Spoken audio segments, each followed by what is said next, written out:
Merhaba arkadaşlar. Bugün size 2011 model Renault Kangoo aracımızın airbag sökümünü anlatacağım. Öncelikle direksiyonu çeviriyoruz. Şöyle gördüğünüz gibi küçük bir tane delik var.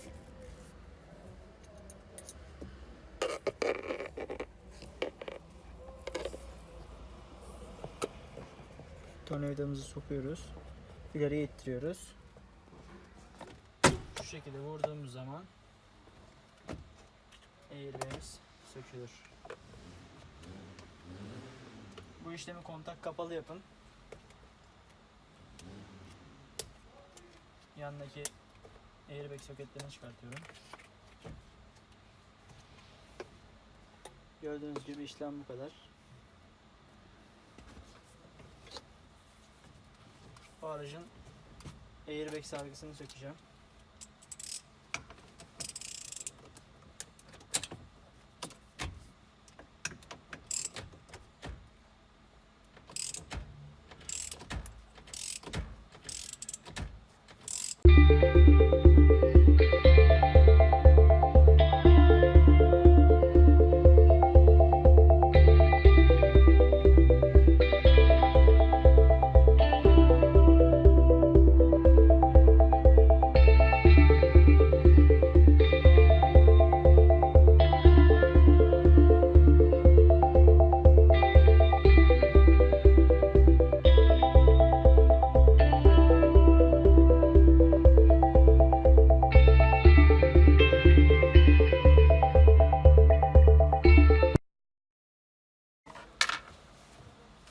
Kapakları çektik mi?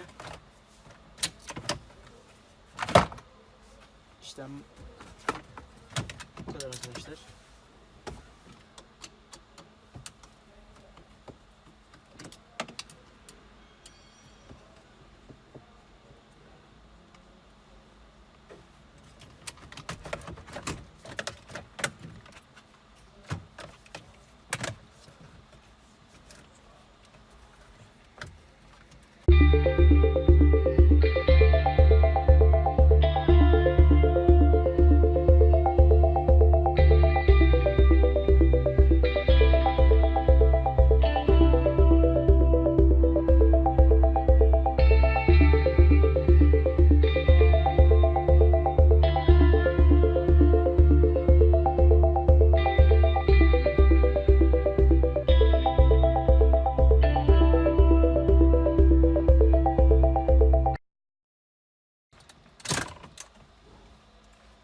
Gördüğünüz gibi airbag sargısı budur.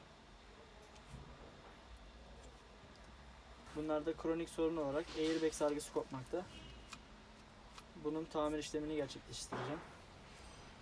Beni izlediğiniz için teşekkür ederim. Kanalıma abone olup beğenmeyi unutmayın.